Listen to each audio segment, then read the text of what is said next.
On this week's episode of Famus Made, we have a special guest. We got the legendary Knife in the building. What's up, man? Jamla Records. Y'all got a special announcement tonight. And so we did an album together called Don and I. He been coming back down and forth to North Carolina, working with Crisis, with Cash, with Ruben, with Swinging Draft and everybody. So we've decided to make him a part of Jamla Records. Let's fucking go. This shit crazy, because you know me coming up, I always see rappers signing to other rappers. For me to sign to like one of the best producers in the game that can do it. You know, you talk about Dillas, but wow, you talk about 9’s, he's in that, you know what I mean? That legendary status. Good times, good times, good times. How you found out about Musalini? At the time, my 16-year-old daughter, who, you know, I raised off hip-hop, and raised on hip-hop. I raised all my children on hip-hop. I raised them on to understand what the sound is, what the soul is. And she hit me one day, and she said, "Daddy, have you ever heard of this guy by the name of Musalini?" And I said, "Nah, I haven't." And she sent me a record called All Money. And at the same time, Crisis has sent me a record called All Money. It's like they're sending the same thing out. And I listened to it and I was like, I think he dope. And I told Crisis, I think he dope. It just felt different because it was different from what everybody else was doing at the time. Like I said, the one thing I noticed about, heard the song and I saw the video. And one thing I noticed about this video is, it was women in it. And I was like, you know, most of the time, man, you know, kind of the feel, like the sound that we deal with, the aesthetic that we deal with, you watch a video, it's no women. And I came up watching the Bad Boy era and watching that time period. And it was always women around. I don't care when we talk about Lords of the Underground or Mobb Deep, it was women somewhere. And so that kind of got erased from this style of hip hop. Sometimes people think boom bap doesn't go, women don't like boom bap. I'm like, that's stupid. And so when I saw this video, I was like, man, like that's an element that we are missing, or whatever. But it was on some pimp type talk or whatever. And my daughter was like, I like him, I like his music, I like his beats. As time went on and she came back to me, she said, "You should work with me." And I was like, okay. I said, I'll see if I can reach out to him, you know. And she would ask me, like, "You reached out to him yet? You tried him, Dad?" He tried. I was like, "Nah." And so one day I shot him a DM, he hit me back. We exchanged phone numbers. He was on the way out to, I think he was on the way out to Colorado at the time. And I sent him a beat, and he sent it back. He sent the song back, and I played it in the studio. And it's one thing for me to work with my artist. But it's another thing when I play something I did for somebody outside the team. I look at their face, and when I played the record, they were like, "Man, I don't know what the hell this is, man." Because they're thinking about it so many different ways. They're thinking about, man, is he gonna promote all this time to this whoever this person is? And then they're thinking, Knife finna get him all the hot beats. Like they're thinking everything is right. So I knew I had something good, especially when I played it for them. And I remember he said, "Man, you think it's good? You think I should, you know, leave it?" I'm like, "Nah, just do another verse." And we went from there, and we ended up with the Don and I, and it you know, I thought it was going to do well, but the way it was received very, very well. And when we did shows on it, and this is one of the first times in my career, man, that I was able to just do the music. It's been a long time that I've been running the label, so just do the music and he do everything else. As far as in the vinyl together, the CDs, the shows or whatever, he really was like, "Nah, man, I'm gonna get the shows together. All I need for you to do is pull up." He took my name in my beats and my production, and he did the rest. And I was like, wow, man, I was like, man, I really don't have to do it. It was a relief that I didn't have to drive the ship so much. And so that's what it is. Here we are, almost 3 years later, and he on the team. It was only right. He was coming down, breaking bread with us, coming to my homecoming. He done came to my homecoming twice. And Shout out to North Carolina. I've been sleeping, man. This shit, man, it's in the hospitality. When they talk about Southern hospitality and all that, I felt like family before the dip. You feel me? So it's just a blessing. This segment is brought to you by Calisthenics. Push-ups, 100 a day, keep the pain away.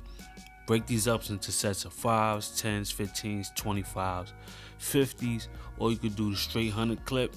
You could do it by yourself, you could do it with the bros, but make sure you get these in, man. And my lifestyle, you already know, is calisthenics and the routine of a man, so make sure you're hitting them push-ups. And that's the sponsor for the day. Back to the regular scheduled program. So what's in store for 2023 now that he's on the roster? Because I heard a lot of... We got records in the can already. We never stopped working after the first one. It's like, once the first one dropped, I was still sending beats, and we still got records in the can, to the point now we're going in two different directions with both of these albums, so to speak. So we still got that. I'm not gonna change the formula of too much of what he already does. Like he shoots his own content, he does his videos. He has his own artists that he's cultivating as well. And my thing is to enhance what he already has, and that's the most important thing. To enhance what he already has, to say, okay, let's do this, let's do that, but not change, because he's already built this brand on his own. And so now I can take my resources that I have, connections that I have, and say, okay, let's do this and do. And just having a stamp on them is like, people will be more apt to really, not say people, but higher ups to be more apt to kind of check him out, this and that and that. So I think that's, it ain't broke, don't fix it. You can only enhance. Never try to change anything around. And he's self-sufficient. His team is self-sufficient. They all do it. And these days, you got to make sure you have an artist, but you have people that understand how to play their role. Everybody can't rap, okay? Not to say everybody can't rap, but everybody can't be the head person. Everybody's job is important as everybody else's. And sometimes people don't like to deal with that. And you got to put your ego in the back seat. So his team does a great job of doing that. We'll see what happens next. All we can do is see what happens. So I'm gonna give you your flowers because I indirectly worked with you and Moose because I shot the last video that y'all did. So salute to you, feel me? Thank you, man. Yeah, making great beats, still keeping him alive, his energy alive. You know what I'm saying? Like he talk about you like he just put you on a pedestal. He's definitely proud. Everything I did. So salute to you and Moose. Keep working, family. Facts. I ain't gonna lie, working with 90's and Crisis and coming out here, I feel like I've grown as an artist, you feel me? Even because when we did the first one, it was all through email. When I started pulling up, 90's like, yo, keep this, yo, say it like this, or let's use this ad. You know what I mean? He was really producing this shit, man. Him and Crisis got the formula, and I feel like it just enhanced my artistry.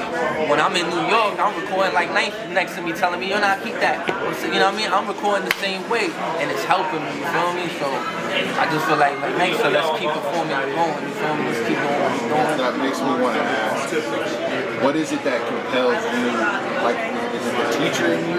Like, what is it that compels you to want to teach, want to bring people on, want to bring people up, and be able to throw the gas on the flame? I mean, that's part of it, but at the same time, it's always been, I watched P. Rocker premiere for years, right? I watched Premier produce with, his partner, Mr. P. School's Gangstar. But then Premier also produced with Jay and Big and Nas. And one of the stories that he says is he made Biggie say kick in the door, the rhyme, over and over and over and over and over. And this is Biggie, you know what I mean? And he like, nah, say it like this. Nah, don't say that, say it like this, or say it this way. And just learning from him and learning from Pete, and learning from any producer in the game, that's kind of a rite of passage.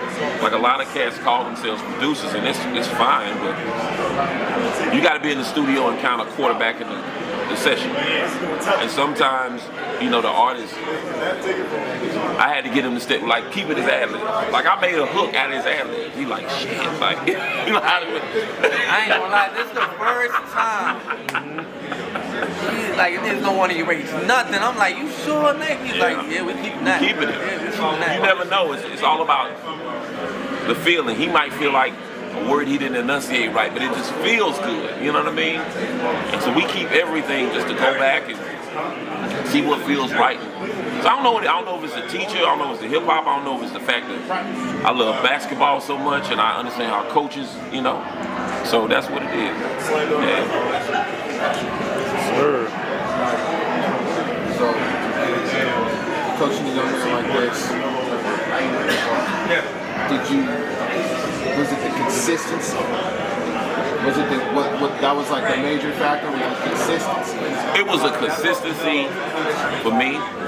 It was, in this day and time, daring to do what you love. Like, some artists do shit and they really don't like it. They know it gets them to a certain level, but then when they come in the studio with niggas like this, it's like, oh, this is shit I really like. They don't do what they love. They do what they think is gonna make them money or get them to a certain level.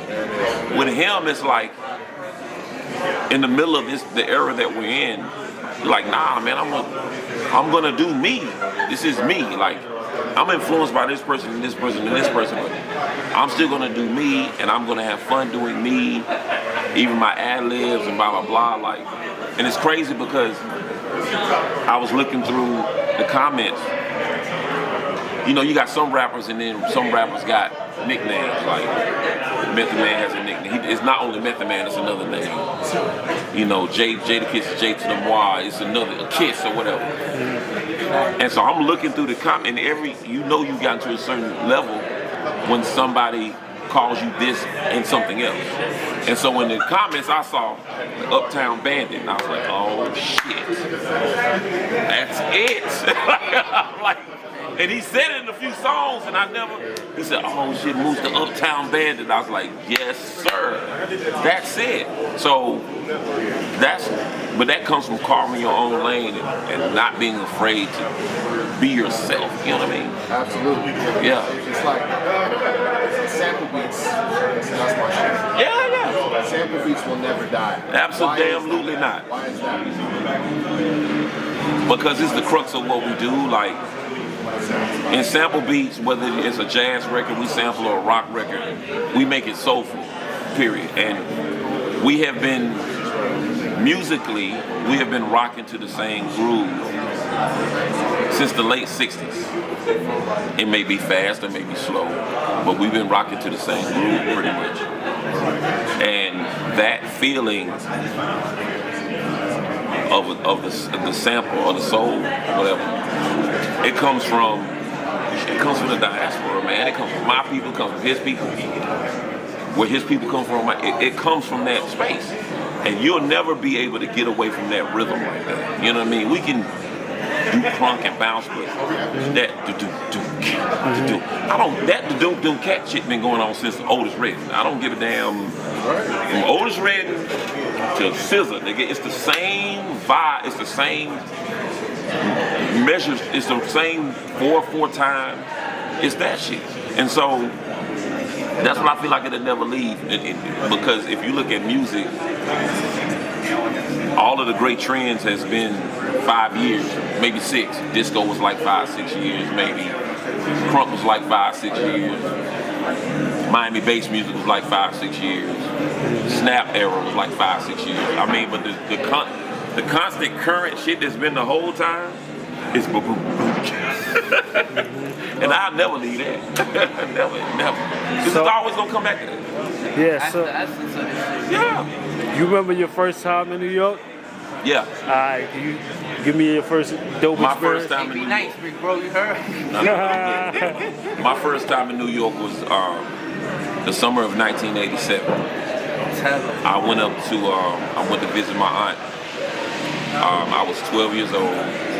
She lived on 169th and Grand Concourse In the Bronx, yes sir. And I went up there that summer. I was born in 1987. Well, I feel bad. I went up I went to New York the year Moose was born. That's crazy, bro. When your birthday? May 9th. Moose was like 2 months old when I was in New York. 2 or 3 months.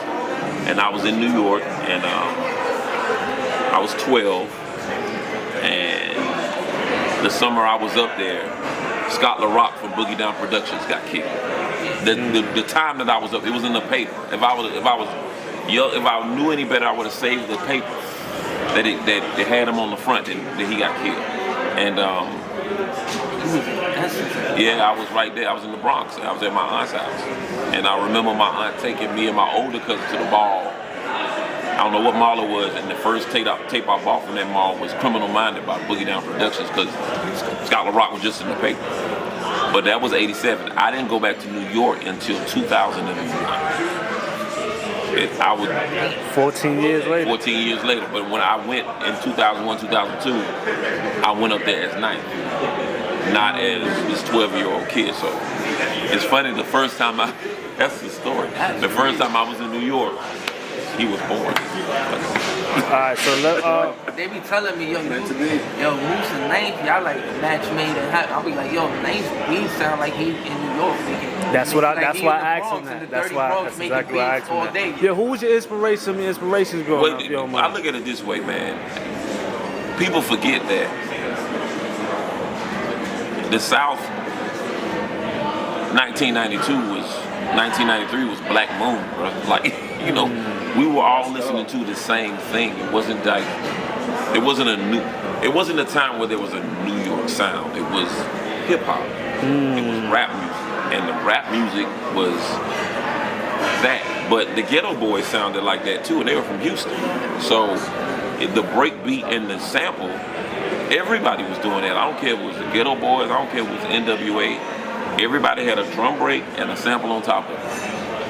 And once the South started to branch out on its own sound and all other places, then that drum and sample became the New York sound. I'm like, nah, that's what hip hop used to sound like for a very long time. So that's why I never, when people like, well, you know, he sound like, it's like New York is not being the hub for it, but at the time, if this is 1988, everybody sounded like that. The whole country in hip hop sounded like that. And that's the only thing I know. I don't know. I mean, I know other things, but I don't know nothing else. You know what I'm saying? Like, and I ain't ashamed of it neither. You know what I mean? So when I'm sitting down, boom, boom, I'm making a hip hop beat. I'm not making something that sound like New York or something that sound like. I'm making what I feel like is a hip hop sound, and that's what it is. I ain't gonna lie, I seen 9th make beats in front of me. This process was like, you could tell he enjoyed making beats. He having fun. By the time I got 4 bars, he already on the next beat. By the time I got 2 bars, he already on the next beat. Like, you can tell this what he doing. Moose be like, go back 2 beats before. But that's the one.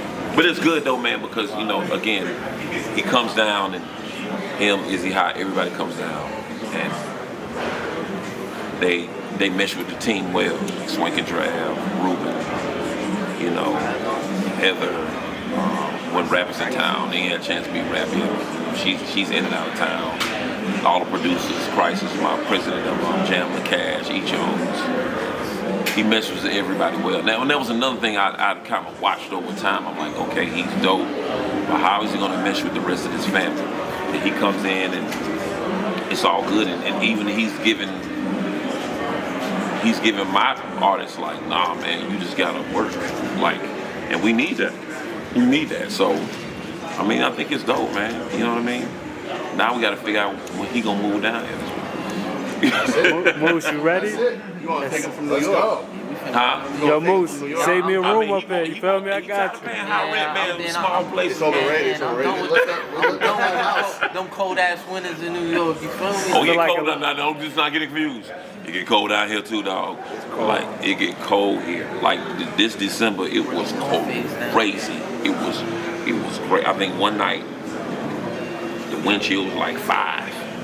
Now it get wild here. Like we get wild, but it ain't like we had that. We ain't got the week Hudson. Straight, bro. Yeah, that's like, the other day, I'm like, damn, I'm finna die out It ain't here. like This that. shit crazy. So yeah. I was talking to Moose about it earlier. How like those like those sounds that define regions. You know what I'm saying? How like when we think of New York with like that soul, that jazz, we think of the South with soul and jazz, and then we think of soul, jazz, and now something else. Funk, right? And then the West Coast has that funky sound, right?